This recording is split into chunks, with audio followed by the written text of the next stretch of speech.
A quiet farmer taken at gunpoint discovers her captors have no idea she's actually a battle-hardened military officer with lethal skills.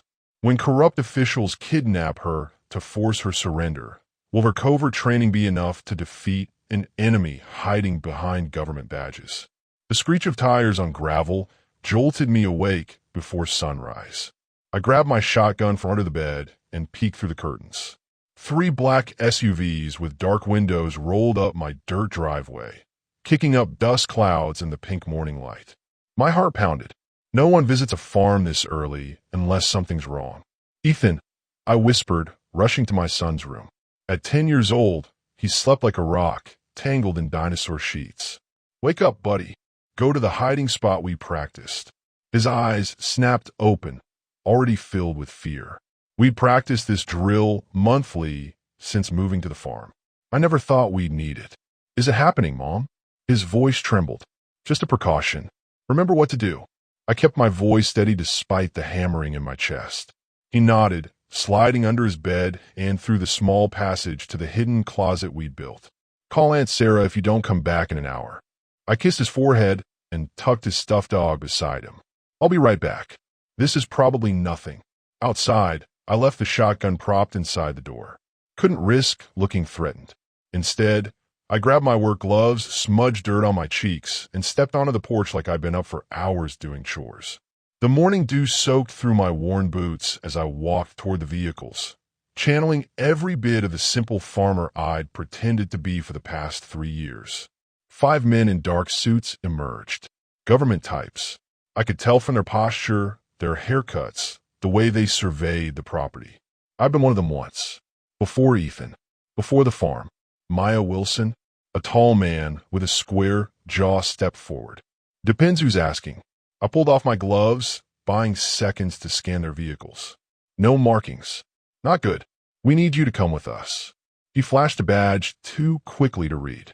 "I've got chickens to feed and a kid to get to school. Whatever this is about can wait for a reasonable hour." I turned my back, a calculated risk to see how they'd react. The crunch of gravel told me 2 men were approaching fast. I braced myself, but kept walking. "Ms. Wilson, this isn't a request." A hand clamped onto my shoulder. Years of training screamed at me to break his arm. 3 moves would put him on the ground gasping. Instead, I shrugged him off like an irritated civilian. "Get your hands off me. I have rights. You've been identified as connected to environmental terrorist activities targeting government facilities." The leader approached with handcuffs. "We have authority to bring you in for questioning." My mind raced. Environmental terrorism? I've been careful to build my cover as an organic farmer concerned about water rights, but nothing that would trigger this level of response. Something was wrong. "This is crazy. I grow tomatoes and raise chickens." I protested as 2 men grabbed my arms. "Check my house. Check my bank accounts. I've done nothing wrong." The front door slammed open. Ethan stood there, baseball bat in hand, despite our plan. "Get away from my mom." "Ethan, no." I screamed. "Go back inside." The leader nodded to one of his men, who moved toward my son. "Don't you touch him." I fought against the grip on my arms, my cover slipping as trained muscle memory kicked in. I twisted, broke one hold, almost free when something hard struck the back of my head. Stars exploded across my vision as I dropped to my knees. Through blurry eyes, I saw Ethan struggling as they held him back. "Mommy," he screamed. "It's okay, baby." I managed, though blood trickled down my neck. "Call Aunt Sarah. Remember what we practiced." The last thing I saw was Ethan's terrified face as they dragged me toward the SUV.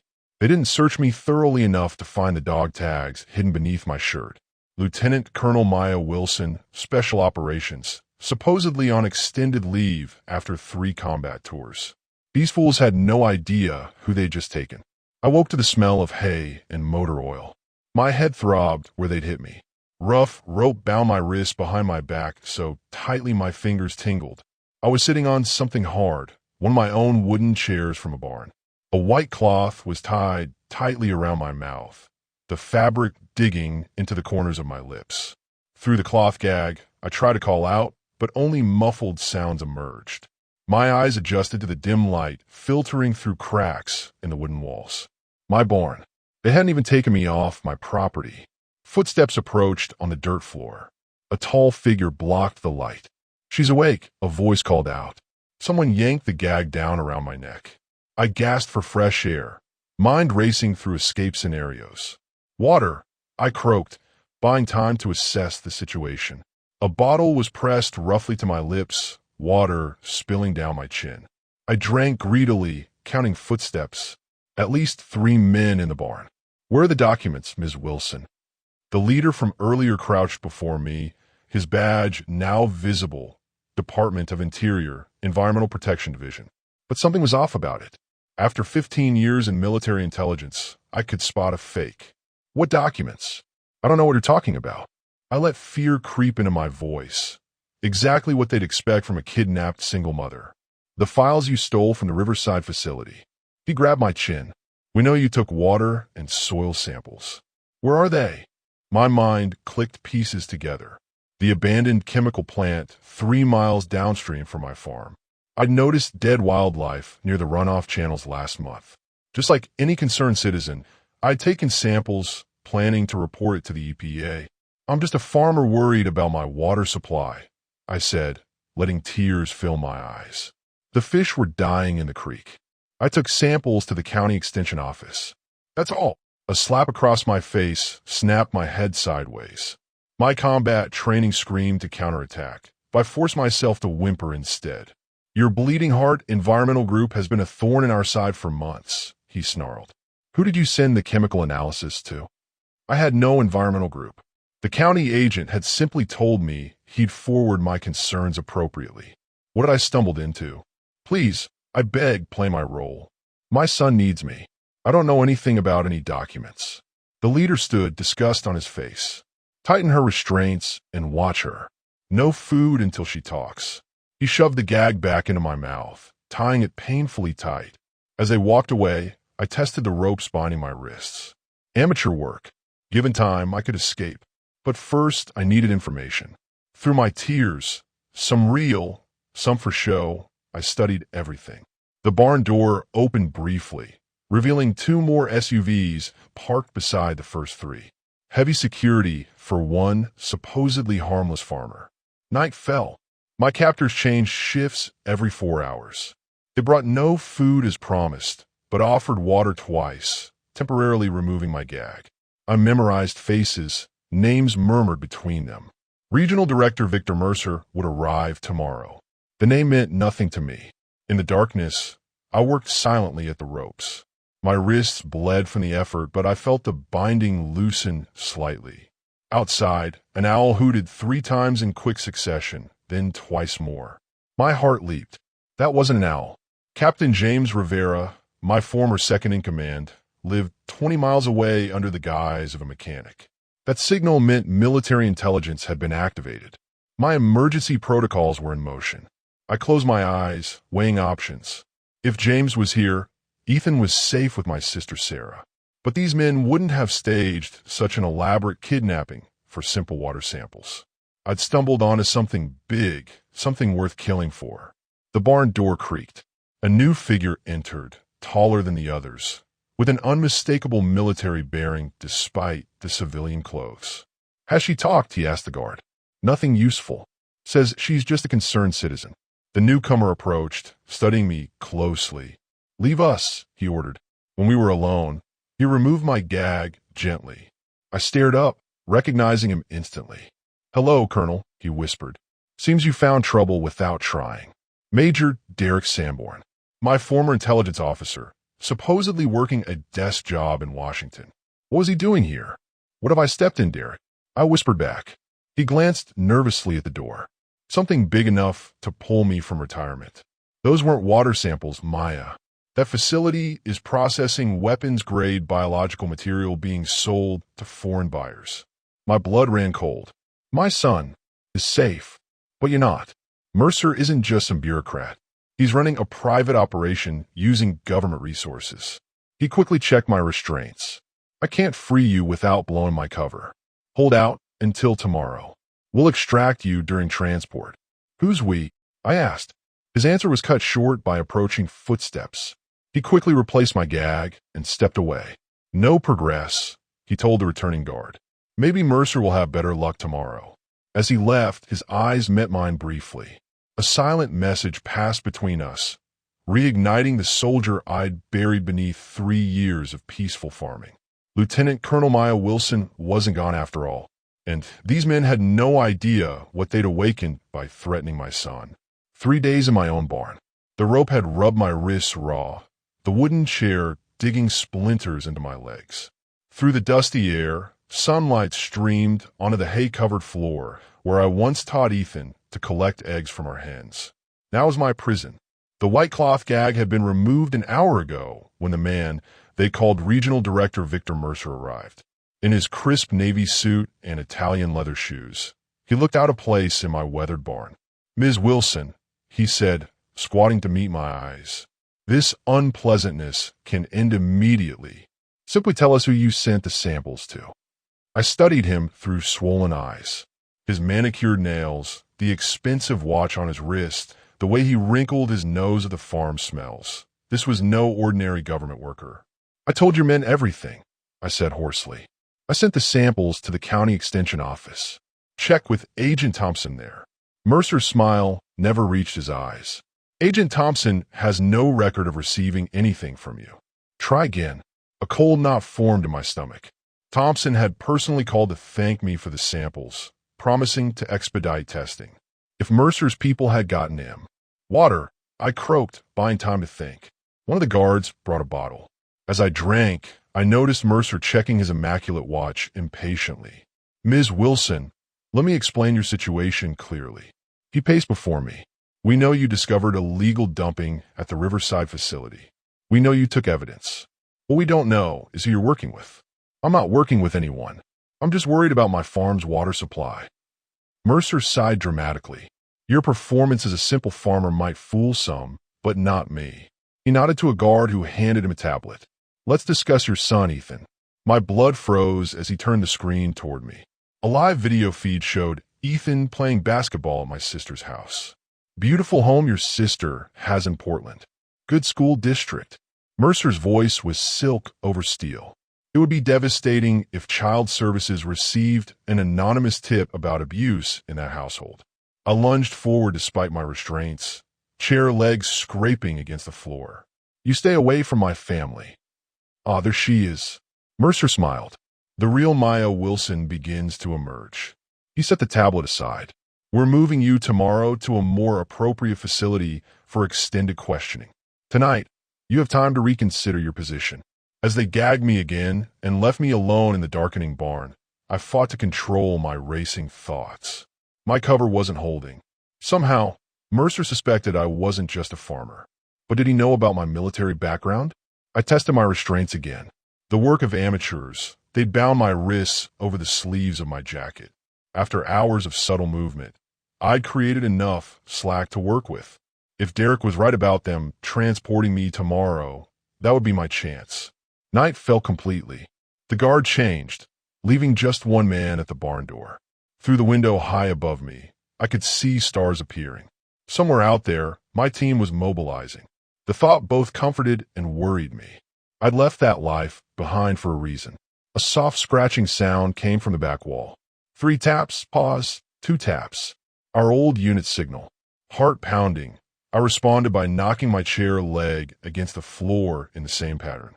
Minutes later, a narrow beam of light appeared as a loose board in the rear wall moved aside. A familiar face appeared in the gap.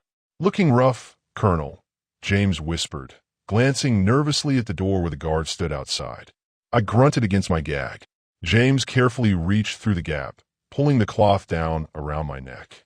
"Status," I whispered, falling instantly into our old communication pattern. "Ethan secure." Sarah took him to the backup location. "Derek's embedded with Mercer's team. We've got satellite coverage and a strike team on standby." He passed a tiny earpiece through the gap. "Hide this until transport tomorrow." Channel 3. "What have I stumbled into, James?" My voice cracked. Biological weapons production disguised as chemical waste. The samples you took contain markers for a weaponized virus being developed for sale to non-state actors. Mercer's running a private operation using government resources and connections. The pieces click together, and they think I'm part of some environmental group that's onto them. James nodded. Your cover as an environmentally conscious farmer worked too well. They think you're part of an activist group gathering evidence. How deep does this go? Deep enough that we're operating without official sanction. Your kidnapping triggered old protocols. Half the team came out of retirement for this. His eyes met mine. We don't leave our own behind. Footsteps approached outside. James quickly replaced my gag and slid the board back into place. I sat motionless as the guard peeked in, then resumed his post. I worked the tiny earpiece into my ear under the pretense of struggling against my restraints. The knowledge that my old unit had mobilized filled me with conflicting emotions. The life I'd built for Ethan, peaceful, normal, safe, was crumbling. Could I ever return to being just a farmer after this? Morning came with the sound of vehicles arriving. I'd managed maybe an hour of sleep, my body aching from days in the chair. The barn door opened, revealing Mercer with 4 armed men. Transport time, Ms. Wilson. He checked his watch. Final chance to make this easy on yourself. I stared back defiantly as they removed my gag. My son is fine for now. Mercer's phone chimed. He glanced at it, frowning. Secure her for transport. We're on a schedule. 2 men cut the ropes binding me to the chair, but immediately secured my hands with zip ties. My legs buckled when they pulled me up, partly from weakness, partly as an act. As they half-carried me toward the waiting van, I activated the earpiece with a subtle head movement. Mockingbird moving, I whispered, using my old call sign. 4 minutes to transport. Copy, came Derek's voice, barely audible. Extraction at checkpoint Delta. Prepare for contact. They pushed me into a van with blacked-out windows. No seats, just a metal floor where they forced me to kneel. 2 guards sat across from me, weapons ready. As the doors closed and the vehicle began moving down my driveway, I focused on my breathing. The moment was coming. 3 miles down the road, the van slowed for the sharp curve I knew well, the old county bridge with its single lane. The perfect choke point.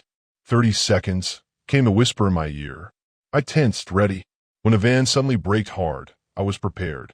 The guards weren't. As they pitched forward, I drove my shoulder into the first one, using the momentum to slam his head against the van wall. The second reached for his weapon, but I was already driving my bound hands upward into his throat. The van swerved violently, then stopped. Gunfire erupted outside. Using my teeth, I broke one guard's zip tie, then freed my own hands. When the back doors burst open, I was ready with the guard's weapon. James stood there, tactical gear replacing his farmer disguise. Clear. I jumped out to organize chaos. Derek's team had disabled the escort vehicles. Mercer was being secured, shock evident on his face as he recognized me from a different context. Lieutenant Colonel Wilson? He stammered. Impossible. I checked the zip ties on his wrists myself. Looks like you kidnapped the wrong farmer. Derek approached, handing me a tactical vest. We need to move.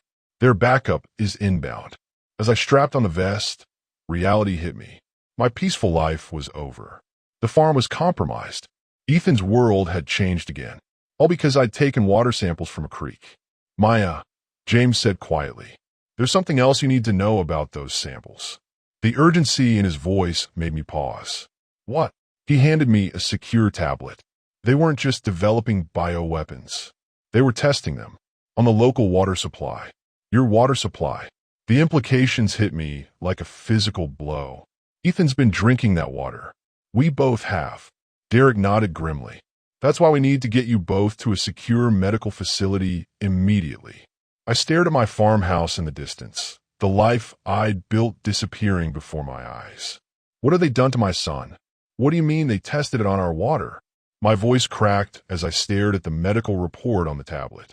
Red flags marked elevated levels of something called compound, 47 in our well water samples. My hand shook. For 3 years, I thought we were safe.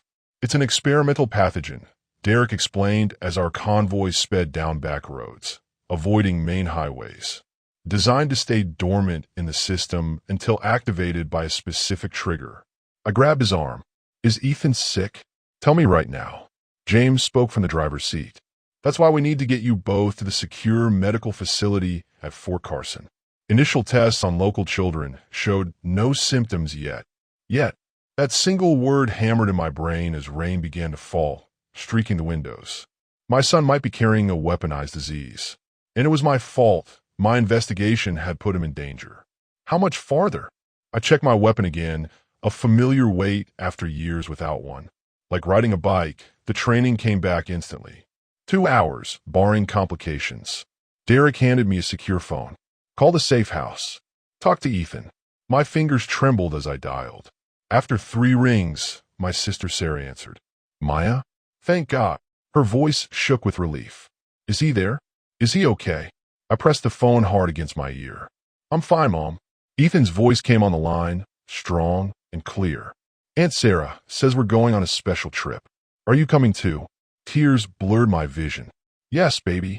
We'll be together soon. Are you feeling okay? Any tummy aches? Headaches?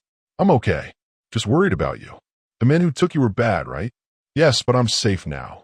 I swallowed hard. Listen carefully, Ethan. The doctors will need to run some tests when we see you. Nothing scary, just to make sure you're healthy. Can you be brave for me? Like when I had to get shots for school. Exactly like that. I fought to keep my voice steady. I love you so much. Love you too, Mom. Are we going back to the farm after? The question stabbed through me. Our home was compromised. Our peaceful life shattered. We'll talk about that later. Be good for Aunt Sarah. After hanging up, I leaned back against the seat, exhaustion hitting me like a physical blow. 3 days of captivity, no food, minimal water, and now this. He sounds good, James said, eyes on the road. For now, I stared out at the rain-soaked landscape. What's the trigger, Derek? What activates this compound 47? Derek hesitated. That's what we don't know yet.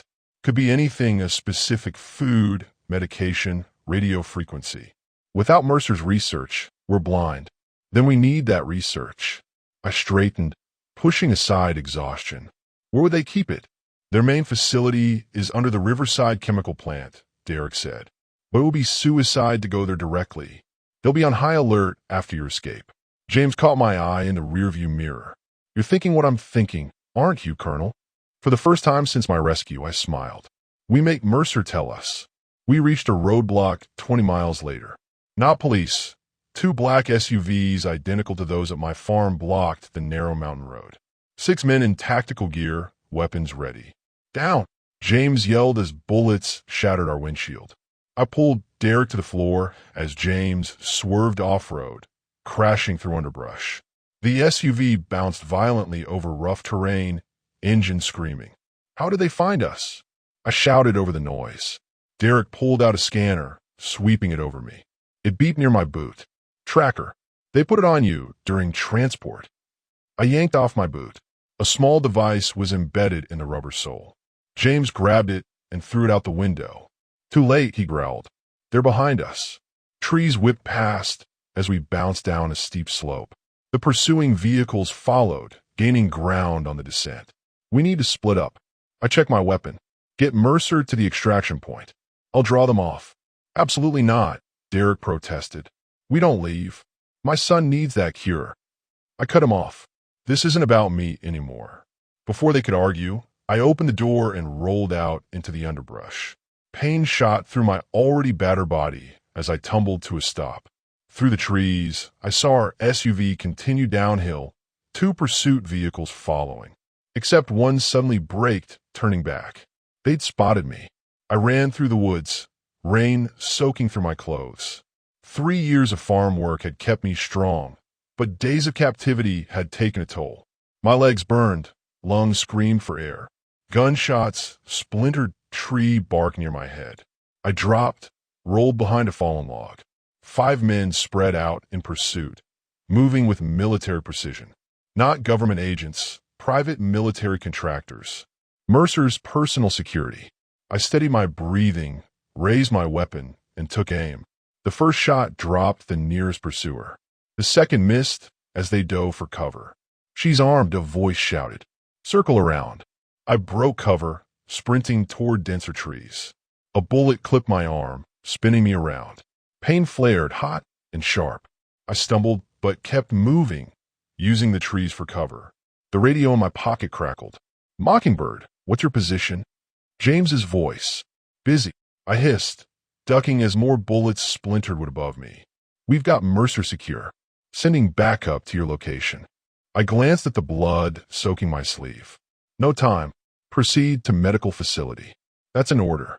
The rain intensified, reducing visibility, a blessing and curse. I couldn't see them clearly, but they couldn't see me either. I reached a steep ravine, the bottom lost in mist. No way around. Behind me, voices approached. I holstered my weapon and began the treacherous descent, mud sliding under my boots. Halfway down, the earth gave way. I tumbled, grasping desperately at roots and rocks. Pain exploded through my already injured arm as I finally caught hold, dangling above a 30-foot drop. The voices above grew louder. I had seconds before they spotted me. With every ounce of remaining strength, I pulled myself onto a narrow ledge and pressed against the cliff face as my pursuers reached the edge above. "Lost her trail," one reported into a radio. "Find her." The response crackled through static. "She's the only leverage we have against Mercer." They moved away, continuing the search along the ravine's edge. I waited, counting breaths, fighting the urge to move. When silence returned, I carefully continued downward, finding footholds in the slick rock face. At the bottom, a shallow stream flowed through moss-covered stones. I watched the bullet graze on my arm, wrapping it with strips torn from my shirt. The cold water revived me, clearing my head. The rain eased to a drizzle as night approached. I needed shelter, warmth, and a plan. Following the stream would lead to civilization eventually, but also possible capture. Mountains loomed to the west, rougher terrain, but better cover. My radio crackled again. "Maya, are you there?" Derek's voice, barely audible through static. "Still alive?" I whispered. "What's your status?" "Medical team has Ethan. Initial blood work shows the compound present but dormant. They're running more tests." My throat tightened. "And Mercer, being stubborn, says the research is encrypted, needs his personal codes." I leaned against a tree, exhaustion washing over me. "Tell him I'm coming for those codes myself." "Maya." Derek hesitated. "There's something else. The team found documents at your farm. Your cover wasn't random." My blood ran cold. "What does that mean?" "Your farm's location was deliberately chosen. The water contamination, it was targeted. They were watching you specifically." The world seemed to tilt. "Why?" "I've been out of service for 3 years." Static filled the channel before Derek's voice returned. "Something about Operation Blackfish. Does that mean anything to you?" My knees gave way as I sank to the ground. Operation Blackfish, my last mission. The one I'd never spoken about.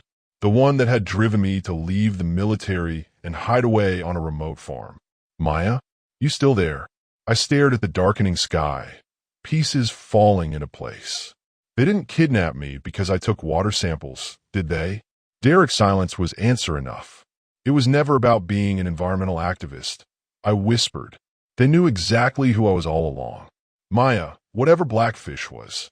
"I'm going dark." I cut him off. "Tell medical to keep Ethan safe." "And Derek? Don't trust anyone outside our original team." I switched off the radio and pocketed it. Night had fallen completely now, the forest alive with sounds. Somewhere out there, Mercer's men were still searching. And somewhere beyond them lay answers about why my past had suddenly crashed into my present, threatening my son's life in the process. I took a deep breath, centered myself, and began moving west. Lieutenant Colonel Maya Wilson was fully awake now, and she had hunting to do. The mountain cabin looked abandoned, its windows dark against the rising sun. After a night navigating by stars through dense forest, my body screamed for rest. Blood had soaked through my makeshift bandage. My head pounded from dehydration, and every muscle ached from the climb. I approached cautiously, circling the structure. No vehicles, no footprints. The door hung slightly ajar, disturbed by animals or weather. Inside, dust-covered simple furniture, a table, chairs, a wood stove. A hunting cabin, and used since last season. My tactical training took over. Secure the perimeter. Find water. Treat wounds. Establish communication. I'd done this in countries whose names never appeared in mission reports. I could do it here. The cabin had a hand pump for water.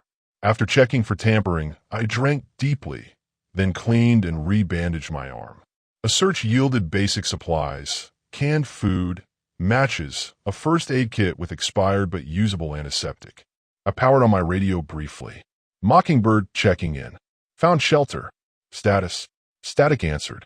Either mountains blocked the signal or they were jamming communications. Either way, I was on my own. Maps tacked to the cabin wall showed I was 12 miles from the nearest road. From there, another 30 to Fort Carson where Ethan was being treated.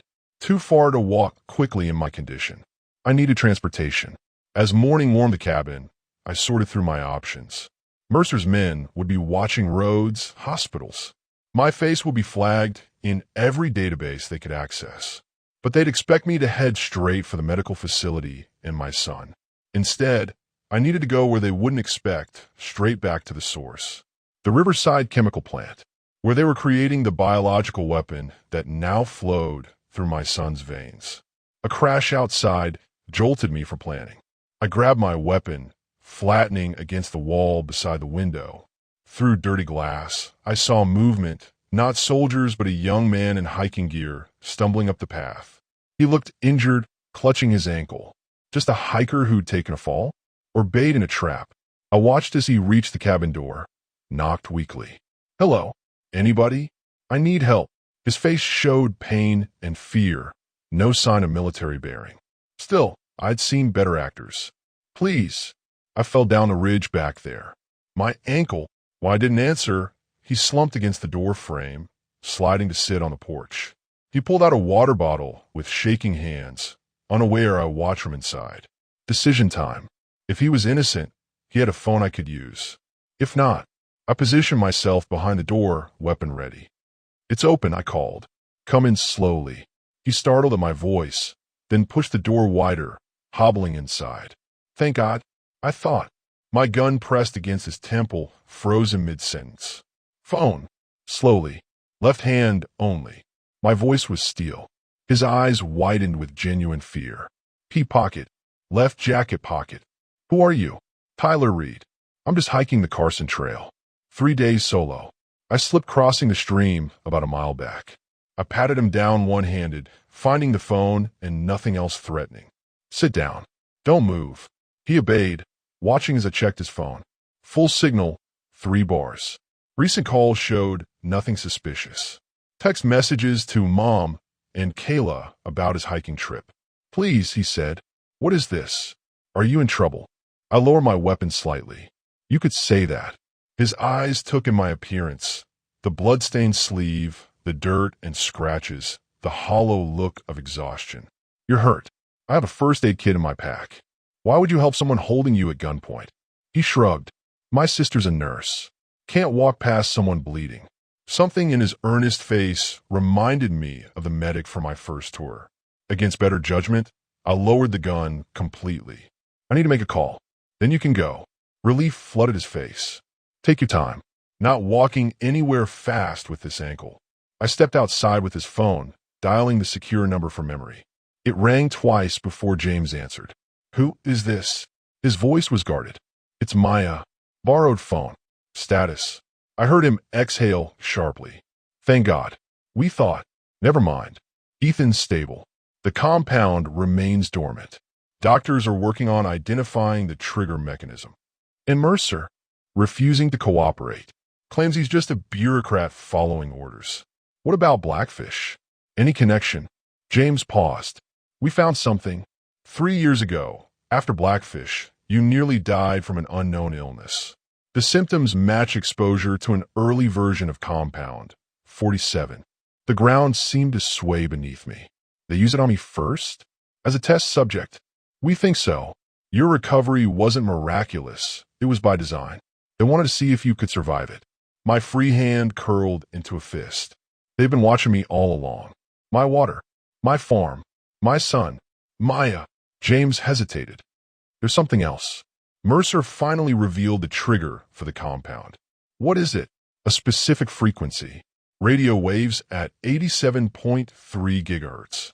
When exposed, the compound activates, attacking major organs within hours. Cold dread washed through me. And they have transmitters?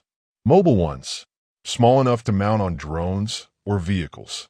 I leaned against the cabin wall, legs suddenly weak. They were never planning to let me escape the farm. Were they? Just needed me isolated for. I couldn't finish the thought. The team intercepted chatter. They're mobilizing something called Final Protocol. We think it's. The line crackled, then died. I stared at the phone. No signal now. Moments before, it had full bars. They were jamming communications, which meant the distant sound of helicopter rotors confirmed my fear. They'd triangulated the call. I rushed back inside. Tyler looked up, alarmed at my expression. We need to move. Now. I gather my few supplies. What's happening? He struggled to stand on his injured ankle. Bad people are coming. If they find you with me, they'll kill you. I gestured to his leg. Can you walk at all? He nodded, face pale. With help. There's a ravine half a mile east. Dense tree cover. Hide there until the helicopters leave. I handed him back his phone. Don't try to use this. They're tracking signals. What about you? I checked my weapon. I'm heading the opposite direction. They'll follow me. He stared, understanding dawning. You're using yourself as bait. Something like that. I help him to the door. Go now. Stay low. As he limped away, I whispered a silent apology. For bringing danger to him. For 3 years of not knowing my son drank contaminated water. For failing in all the ways that mattered. The helicopter sounds grew louder. 2 of them, coming from the south. I had minutes, not hours. I ran north, away from Tyler's path, making no attempt to hide my trail. Let them follow me. Every minute they spent chasing me was another minute for my team to find a cure, another minute my son stayed alive. The forest thinned as I climbed higher, legs burning with effort. Behind me, helicopter rotors chopped the air, closer now. I reached a rocky outcropping and paused, gasping for breath. Below, the cabin was visible. 2 black helicopters circling it like vultures. Men in tactical gear rappelled down, securing the area. Not local police or regular military. Private contractors with high-end equipment. One carried something that looked like a bulky radar gun. The frequency transmitter? Fear surged through me. If they activated that near Ethan, the radio in my pocket suddenly crackled to life. Colonel Wilson, a voice I recognized immediately. Not Derek or James. Not any of my team. General Howard Blackwood, my former commanding officer. The man who'd sent me on Operation Blackfish. I know you can hear me, Maya. His voice hadn't changed in 3 years. This has gone far enough. I hesitated, then keyed the radio. Bit far for a house call, General. Come in, and we can end this cleanly. Your son will receive the antidote. You have my word. Like I had your word when you sent me into that lab in Karachi. When you said it was a routine inspection, the radio was silent for a moment. You were never supposed to find those test subjects. That section was meant to be sealed. Children, General. They were experimenting on children. My voice shook with rage. Just like you're doing to my son now. A regrettable necessity for national security. The compound needed testing in developing immune systems. Below, the men had found my trail, moving upslope toward my position. The helicopter repositioned, searchlight sweeping the trees. Call them off, I demanded, or what I found in Karachi goes public. All of it. The thumb drive was destroyed in the explosion. You think I didn't make copies? I bluffed, watching the men draw closer. Release the antidote formula, and the file stay buried. The radio went silent again. Longer this time. Below, the search party suddenly stopped, awaiting new orders. One condition. Blackwood finally responded. You come in. Debriefing. Full confidentiality agreement. My son gets treated first. Agreed. Coordinates being transmitted now. Numbers flashed on my radio display. A location 10 miles northwest. The command center for this operation. How do I know this isn't a trap? I asked, though we both knew it almost certainly was. Because I'm there personally, Colonel. It's time we finished our conversation from 3 years ago. The radio went dead. Below, the search team retreated to the helicopter. I slumped against the rock face, processing what had just happened. General Blackwood himself was running this operation. My former mentor, the man I'd once trusted with my life. The betrayal cut deeper than any physical wound. But his presence changed everything. He wouldn't be in the field unless something critical was at stake. Something more than silencing one former soldier. Whatever I'd stumbled onto at my farm wasn't just about weapons development or illegal testing. It was bigger than that. Big enough to bring a 3-star general out of Washington. I checked my weapon, taking stock of my situation. Injured, exhausted, outgunned, and now heading directly into what was certainly a trap. But I was also something they didn't expect, a mother fighting for her child's life. And that made me infinitely more dangerous than any lieutenant colonel they trained. As the helicopters retreated toward their base, I began moving northwest, toward General Blackwood, toward answers, toward the only hope my son had for survival. And if those answers came with a cost, so be it. Some prices a mother would gladly pay. The military compound appeared through the morning mist like something from another world. 3 large buildings surrounded by fences topped with razor wire. Armed guards patrolled the perimeter. Cameras swiveled on tall poles. This wasn't just some temporary base. This was a permanent black site hiding in plain sight under the cover of being a private research facility. I watched from the tree line, my body screaming for rest after hours of hiking through rugged terrain. General Blackwood was in there somewhere. So were answers about why my son was now fighting for his life. My rage burned cold and steady. For 3 years, I had played the simple farmer. I had packed lunches, kissed scraped knees, planted tomatoes, and tried to forget what I'd seen in Karachi. What I'd done afterward. Now, the past had found me anyway, and Ethan was paying the price. The radio in my pocket crackled. "Colonel Wilson, we know you're out there. The main gate is open for you." I didn't respond. Only a fool would walk through the front door. Instead, I circled west, with a fence line ran close to heavy trees. Years of operational experience had taught me every facility had weaknesses. This one's appeared to be overconfidence. A supply truck approached the gate, slowing for inspection. Perfect timing. While the guards were distracted, I sprinted to the fence, using wire cutters from my boot to create an opening just large enough to squeeze through. The cameras had blind spots if you knew how to spot them. 3 minutes later, I was inside the perimeter, ducking between storage buildings. Workers in lab coats walked between facilities, some carrying tablets, others pushing carts of equipment. No one looked my way. I was too filthy, too bloodied to be mistaken for one of them. I needed a disguise. A small maintenance shed provided the answer, worker coveralls hanging on hooks. I slipped inside, changed quickly, and pinned my hair up under a cap. The outfit was too large, but it covered my dirty clothes and injuries. I grabbed a clipboard for good measure. Back outside, I walked with purpose toward the main building. Head down, clipboard high, the universal posture of someone too busy to be bothered. A keycard scanner blocked the entrance. I waited, counting seconds, until a distracted scientist approached, eyes on his phone. Forgot my card again, I mumbled, hunching my shoulders.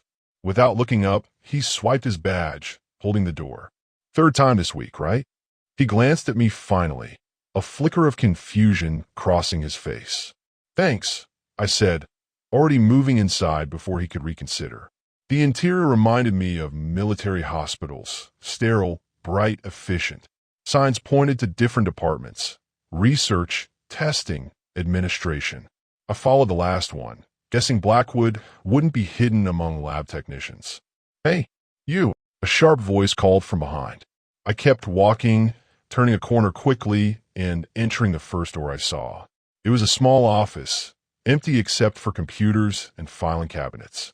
A poster on the wall detailed evacuation procedures. Perfect. I memorized the building layout shown there. The administrative wing was 1 floor up. I took stairs instead of elevators, avoiding cameras where possible. The higher I went, the more security I encountered. Men in tactical gear rather than rent-a-cop uniforms. These were serious operators.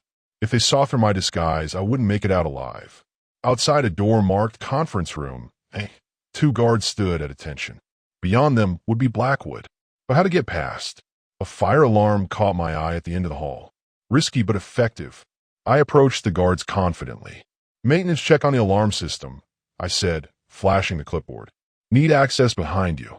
"We weren't notified," one replied, hand moving subtly toward his weapon. "Last-minute directive. Some big meeting today. Has the boss worried everything's perfect?" I kept my voice bored, slightly annoyed. "I can call him if you want the details," but he seemed pretty stressed already. They exchanged glances. "Make it quick," the first one said, stepping aside. I moved past them to the wall panel, removed a small screwdriver from the coverall's pocket, and pretended to check connections. When both guards glanced away, I pulled the fire alarm. Chaos erupted instantly. Blaring sirens, flashing lights. The guards cursed, torn between staying at their post and following evacuation protocols. I used their moment of confusion to slip through the conference room door, locking it behind me. Inside, General Howard Blackwood stood at the head of a long table, surrounded by men in suits who jumped at the alarm. At 63, he looked exactly as I remembered. Silver hair, cropped military short, posture ramrod straight, eyes hard as granite. Those eyes widened slightly as he recognized me. "Everyone out," he ordered the others. Security breach protocols. Now, the suits rushed out another door as Blackwood calmly sat down. "Dramatic entrance, Maya. Some things never change." I leveled my weapon at him. "Where's the antidote for my son?" He gestured to a chair. "Please, let's be civilized. My son is dying because of you. Civilization is off the table." Blackwood sighed. "If I wanted you dead, those guards would have had shoot-on-sight orders." I meant what I said about finishing our conversation. "This isn't a conversation. It's an interrogation." I kept my gun aimed at his chest. "Why target my son?" "We didn't. You were never supposed to have children, Maya. Your exposure in Karachi should have left you sterile. When our surveillance detected you had a child." He spread his hands. It raised questions that needed answers. Cold horror spread through me. "You've been watching me since Karachi? Since I resigned?" "You never resigned. You were placed on extended medical leave. There's a difference." My finger tightened on the trigger. "You used me as a test subject. Then you used my son. We use an asset with unique characteristics to advance critical research." His voice remained calm, reasonable. "The children in Karachi were already infected when you found them. We simply continued their treatment under proper protocols." "You were weaponizing the disease," I said, "just like you're doing now." "We were developing countermeasures against enemies who would do far worse." He leaned forward. "What you saw as victims, we saw as necessary sacrifice for millions of lives saved, including yours." The alarm suddenly silenced, leaving a ringing in my ears. Security would be reorganizing now, realizing the alarm was a diversion. "Your son's condition can be reversed," Blackwood said. "The compound hasn't been activated, but it could be. Any moment. With your transmitter." He nodded. "A precaution we never intended to implement. Your unexpected escape forced contingency measures." "Don't lie to me, General. You were going to kill us both once you confirmed the compound worked." Something flickered across his face. "Regret? You were my best operative, Maya. I mourned when I thought we'd lost you in Karachi." "Save it. Where's the antidote?" He opened a drawer slowly, telegraphing his movements. From it, he withdrew a small metal case. The formula and samples. Enough for 2 treatments. I kept my gun steady, suspicious. "2, you're also infected, Maya. You have been for 3 years. The symptoms will return eventually without treatment." The room seemed to tilt. "That's why you let me live. To see how long the dormant phase could last. Your survival provided valuable data. Your son's existence offered an unexpected research opportunity." He pushed the case across the table. "Take it." As my hand closed around the case, the door behind me burst open. I spun, weapon raised, but too late. Something sharp struck my shoulder. I looked down to see a dart protruding from my coveralls. Already, numbness spread through my arm. "I'm truly sorry, Maya," Blackwood said as my vision blurred. "But compound 47 is too valuable to lose. And so are you." My knees buckled as darkness closed in. The last thing I saw was Blackwood reaching for the metal case, his face a mask of practiced regret. I woke to the steady beep of a heart monitor. Soft blankets covered me instead of dirt and leaves. Clean bandages wrapped my injured arm. For one confused moment, I thought I was back in the military hospital after Karachi.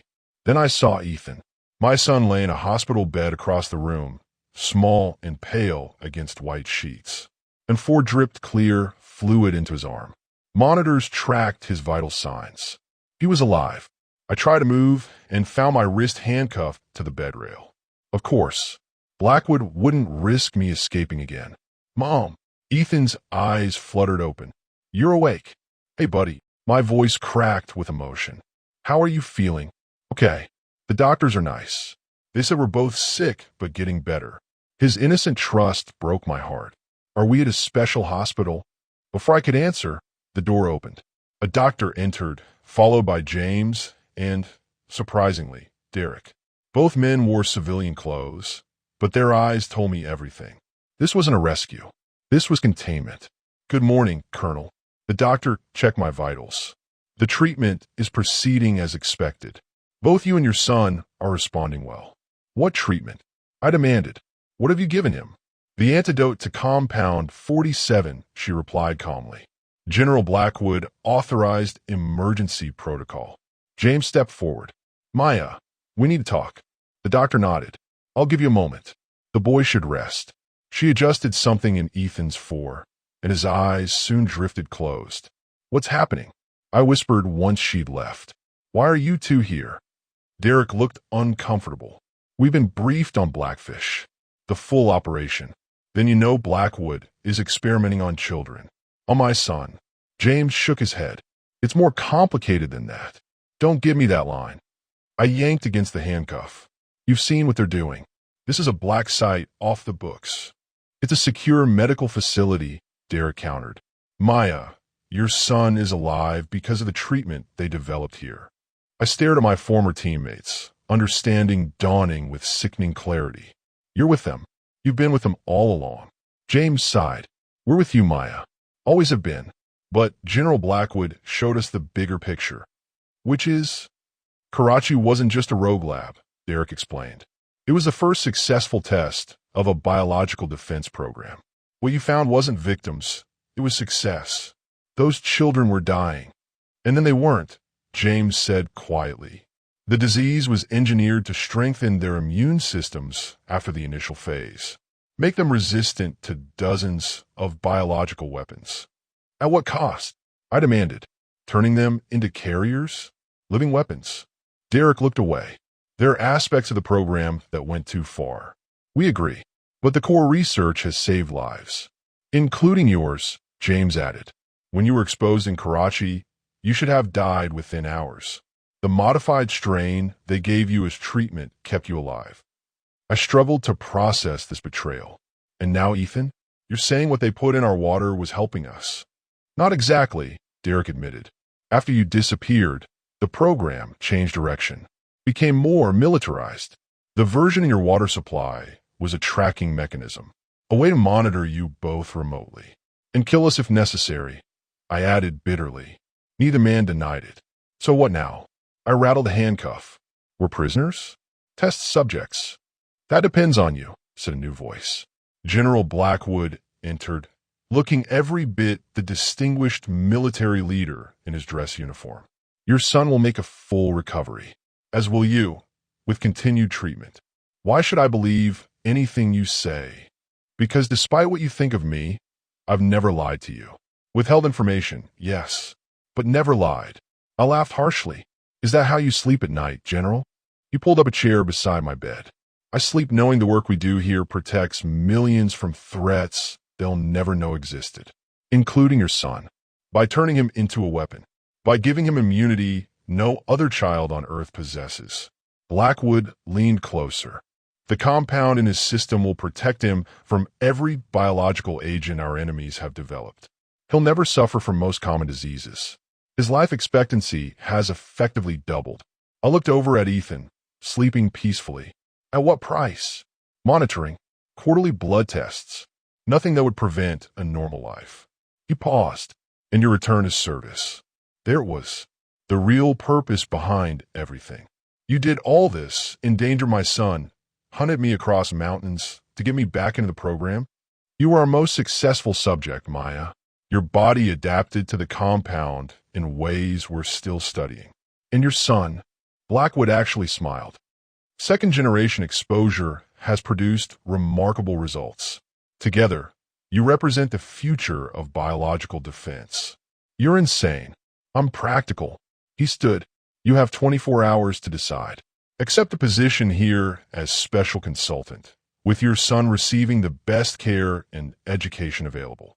Or what? You'll kill us? Experiment on us? Or you'll be processed through regular military channels. Charges of desertion, theft of classified information, assault on federal officers. His voice hardened. Your son would become a ward of the state. Given his special medical needs, he would naturally remain in a specialized facility. Like this one. Ice filled my veins. You take my son. The choice is yours, Colonel. He moved toward the door. I'll return tomorrow for your answer. After he left, I turned to James and Derek. Tell me you're not really part of this. Derek looked at the floor. We thought we were rescuing you. And then we saw the data, James said. What the program has achieved. The threats it's neutralized. So you abandoned your principles. Followed orders. We chose the path that saves lives, Derek countered. Including yours and Ethan's. I stared at the ceiling, mind racing through options. If I agree to Blackwood's terms, what happens? You'd work here. Limited access at first, but eventually full clearance. James seemed relieved by my question. Ethan would attend the school on campus. You'd have comfortable housing, good pay. A gilded cage. A second chance, Derek said, to make something good come from Karachi. When they finally left, I lay watching Ethan breathe, tears running silently down my face.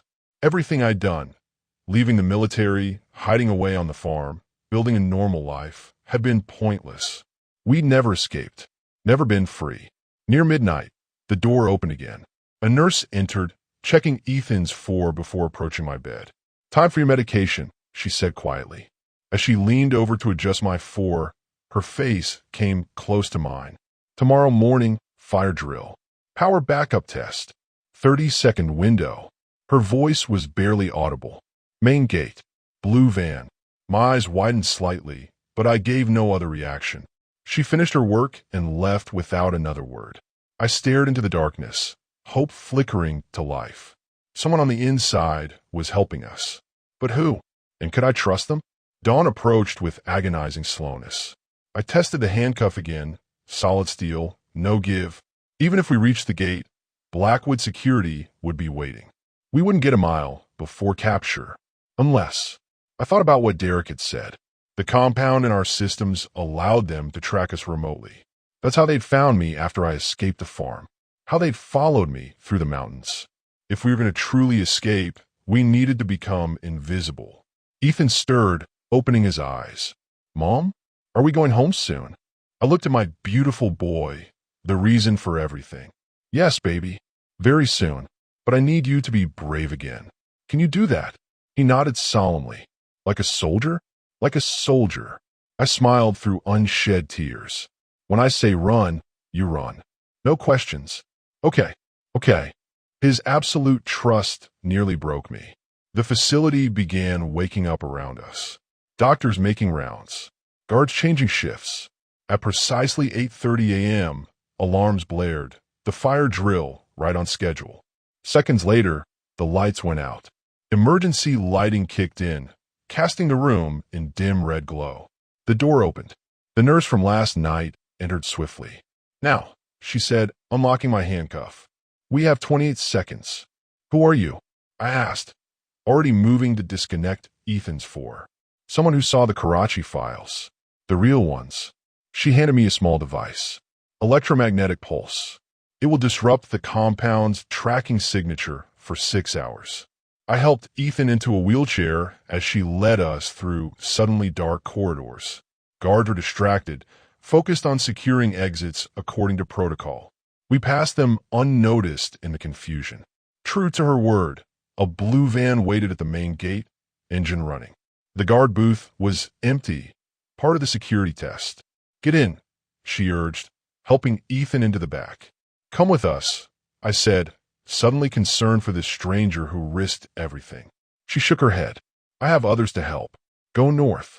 Instructions in the glove compartment. As we drove through the gate, alarms suddenly changed tone. "Security breach. All gates locked down." But we were already outside the perimeter, accelerating onto the main road. In the rearview mirror, I saw the facility's gates closing, guards rushing to positions. "Are the bad people following us?" Ethan asked, eyes wide. I activated the pulse device. "Not anymore, sweetheart. Not anymore." But as the facility disappeared behind us, I couldn't shake the feeling that this escape had been too easy. That somewhere, General Blackwood was watching, calculating, waiting. Because some cages weren't made of walls and fences. Some were made of biology, of blood, of the very thing keeping us alive. Blood drips onto the floor as I stumble through the dark hallway. The bullet in my shoulder burns like fire.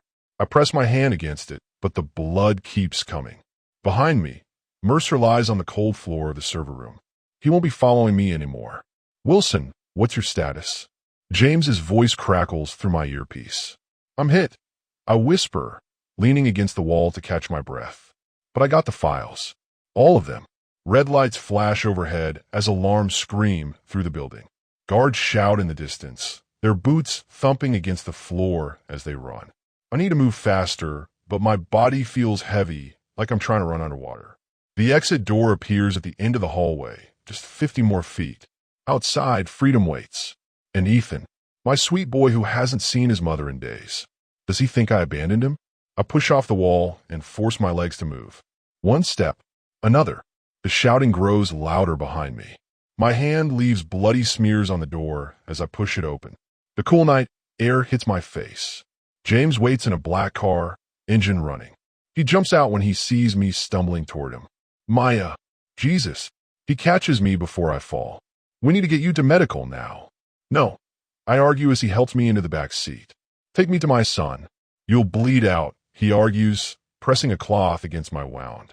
"Then drive faster." The car speeds through empty streets as I drift in and out of consciousness. Memories flash before my eyes. Ethan's birth, teaching him to ride a bike, planting our first crops together.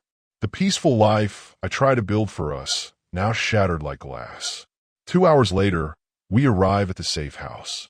Colonel Richards, my commanding officer for 15 years, waits inside.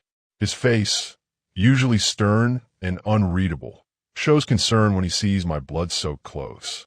"Get the medic," he orders, helping me to a chair. "The files first," I insist, handing over the blood smear drive. Everything's there. Shipping manifests, contact lists, bank accounts. Mercer was selling weapons-grade biological material to 3 different countries. Richards nods gravely. "We've already started rounding up his network." "Good work, Lieutenant Colonel."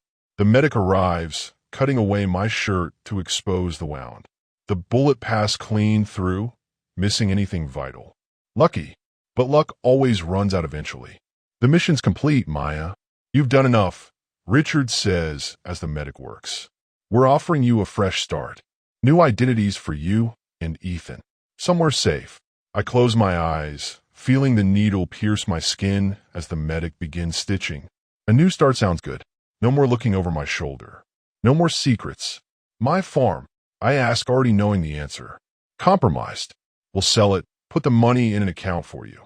You can buy something new, somewhere else." Something inside me breaks at those words. The farm was our home, our sanctuary, the place where I finally felt peace after years of war and secrets. The place where Ethan learned to laugh again after his father died. But my son's safety comes first. Always. "I need to call my sister," I say. "She's been watching Ethan." Richards hands me a secure phone. My hands shake as I dial Sarah's number. 1 ring. 2. Then her voice, tight with fear. "Maya, is that you?" "It's me. I'm okay. I'm coming to get Ethan now." Silence on the line. Then a sound that freezes the blood in my veins. My sister crying. "Sarah? What's wrong?" "They took him, Maya," she sobs. "Mercer's people found him. They came to the house 6 hours ago. I tried to stop them, but they had guns. They hurt David when he tried to fight back. The room spins around me. My wow no longer matters. Nothing matters except those words. They took him.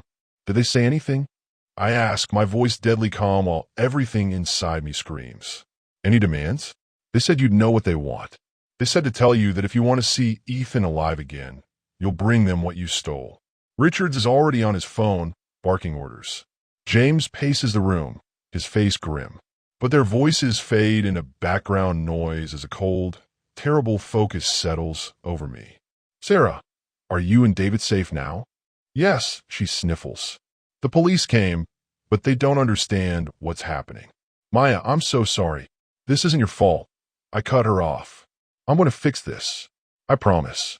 I hang up and stand, ignoring the medic's protests and the fresh blood seeping through my bandages. Where are you going? Richard demands. You need to rest. We'll handle this. I shake my head. No, you won't. Because you'll follow protocols and procedures. You'll assemble a team and make plans and assess risks. And while you're doing all that, my son will be terrified, wondering why his mother isn't coming for him. Maya, they want me, I say, checking the ammunition in my gun. So they're going to get me, but not the way they expect. James steps forward. You're not going alone. I look at my old friend, the man who's saved my life more times than I can count. I can't ask you to risk your career, your life. You're not asking, he interrupts. I'm telling. That's my godson those bastards took. Richards sighs heavily. I can give you 12 hours before I have to report this.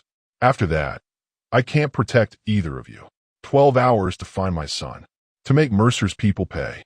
I nod once and turn toward the door, my mind already mapping out what comes next. Behind me, I hear Richard say quietly, God help them when she finds them. God won't help them, and neither will I. The gates of Mercer's estate loom before me in the pre-dawn darkness. Tall iron bars topped with spikes, security cameras watching every angle. Beyond them stands a mansion where my son is being held. I count 6 guards on the perimeter. James whispers beside me. 2 at the gate for patrolling. More inside, probably. I nod, feeling strangely calm. The pain in my shoulder has faded to a dull throb, pushed aside by something stronger than pain. Something primal. Remember, I say quietly, Ethan is the only priority. Nothing else matters. 3 hours ago, we tracked Mercer's second-in-command to this estate through the files I stole. Francis Delgado, a man who's been running Mercer security for years. A man who now has my son. I'm going in first, I tell James. Wait for my signal. He doesn't argue. He knows that tone in my voice. I approach the gate openly, letting the cameras see me. The guards spot me immediately, raising their weapons. Stop right there, one shouts. Hand where we can see them. I slowly raise my hands. My name is Maya Wilson. I believe you've been expecting me. The guards exchange glances, then one speaks into his radio. A minute later, the gates begin to open. They're bringing you in, James says through my hidden earpiece. Too easy. Yes, too easy. But that's what they want, me walking willingly into their trap. What they don't know is that the trap is mine. For more guards surround me as I'm escorted up the long driveway to the mansion. Colonial style, white columns, perfectly manicured gardens. Blood money built this place. Inside, the house is silent and cold. Marble floors, crystal chandeliers, paintings in gold frames. They lead me to a large study where a man sits behind a desk, his silver hair perfectly styled despite the early hour. Francis Delgado. I've seen his face in files, but never in person. Lieutenant Colonel Wilson, he says with a smile that doesn't reach his eyes. Or should I say, Farmer Wilson, you've caused us quite a bit of trouble. Where's my son? I demand. Delgado gestures to one of the guards, who leaves the room. He's here. Safe. For now. That depends entirely on you. I stand perfectly still, my hands loose at my sides. Counting guards. Noting exits. Watching Delgado's every move. You have something that belongs to us, he continues. Data that could be very problematic if it reached certain people. Already gave it to those people. I reply. It's over, Delgado. Mercer is done. Your operation is exposed. His smile falters for just a second. I don't believe you. If that were true, this house would be swarming with federal agents. The door opens and my heart stops. There's Ethan, my beautiful boy, being held firmly by the arm. His face is pale, his eyes red from crying, but otherwise he seems unharmed. Mom, he cries, trying to run to me, but the guard holds him back. It's okay, baby, I say, my voice steady even as rage builds inside me. Everything's going to be okay. Delgado watches our reunion with cold eyes. Touching. Now let's discuss terms. You will tell me exactly who has the data and how to reach them. You will make a call retracting your accusations. You will explain that it was all a misunderstanding. I look at my son, and our eyes meet. Something passes between us, something Delgado can't see or understand. Even at 10 years old, Ethan is my son. He knows me better than anyone. And if I do all that, I ask, you let us both walk out of here? Delgado's smile returns. Of course. Lies. I can see it in his eyes. Neither of us is leaving this house alive if he has his way. I need proof that you'll keep your word. I say, let my son go first. Release him to my sister. Then I'll do whatever you want. Mom, no. Ethan protests. That's not how this works, Delgado says, his voice hardening. The boy stays until our business is concluded. I take a deep breath. Then we have a problem, because I'm not saying another word until I know my son is safe. Delgado stares at me for a long moment, then sighs dramatically. You military types. So stubborn. He turns to the guard. Take the boy downstairs. If his mother doesn't cooperate in the next 5 minutes, shoot him. No. I lunge forward, but 2 guards grab my arms, forcing me back. As they drag Ethan from the room, he looks back at me, his eyes wide with fear. Mom! The door closes, and his cries fade. Delgado stands, walking around his desk. Now, Lieutenant Colonel, let's try again. Where's the data? I stare at him, letting him see exactly what's coming for him in my eyes. That was your last mistake. He frowns. Excuse me. You should have kept him in here, I say quietly, because now there's nothing stopping me from killing every single person in this room. Delgado laughs. You're outnumbered and unarmed. I smile for the first time since entering his house. Am I? The lights throughout the mansion suddenly cut out, plunging the room into darkness. Through my earpiece, I hear James, powers down. Moving in. What follows happens in seconds. Years of training, of fighting in the dark, guide my movements. The guards are confused, shouting, fumbling for flashlights. I'm already moving. The first guard goes down with a strike to the throat. I take his gun before he hits the floor. The second fires wildly into the darkness, hitting nothing. My bullet finds him with precision. Delgado is scrambling for his desk drawer, likely for a weapon. I'm faster. When emergency lights flicker on 30 seconds later, I'm standing over Delgado, his own gun pressed against his forehead. Call them, I say, my voice ice. Tell them to bring my son. Now. Fear finally breaks through his arrogant facade. He reaches shakily for his radio. Throughout the mansion, gunfire erupts as James and the small team we assembled, former squad members who dropped everything when I called, engage the remaining guards. Please, Delgado whimpers. I have a family too. Then you should have thought about that before taking mine. Footsteps in the hallway. The door bursts open. I don't take my eyes off Delgado. Even as James enters, Ethan held protectively behind him. Mom! Ethan breaks free, running to me. I catch him with one arm, holding him tight against my side while keeping the gun steady. Close your eyes, baby, I whisper. Please, Delgado begs. I'll tell you everything. Names, contacts, all of it. I look at him coldly. Start talking. 2 hours later, we walk out of the mansion. Behind us, federal agents swarm the property, taking custody of Delgado and his surviving men. Colonel Richards kept his word. After 12 hours, he sent in the cavalry. Ethan holds my hand tightly as we walk toward the waiting cars. Are the bad men gone now? He asks quietly. I kneel in front of him, looking into his eyes so much like his father's. Yes, baby. They can't hurt us anymore. Can we go home? To our farm. The question breaks my heart. Not to our old farm, but we'll find a new home, I promise. Somewhere safe. He nods solemnly, then wraps his arms around my neck. I knew you'd come for me, he whispers. I told him my mom is a hero. I hold him tight, feeling his small heart beating against mine. This is what I fought for. I'll always fight for. As dawn breaks over the horizon, lighting up the sky in shades of pink and gold, I make a silent promise to my son and to myself. No more secrets, no more missions. From now on, I'm just his mother, not Lieutenant Colonel Wilson, not a government operative, just Maya, a mom who will do anything to keep her child safe. But as we walk toward our uncertain future, I can't help but wonder, when you've lived so long in shadows, can you ever truly step into the light?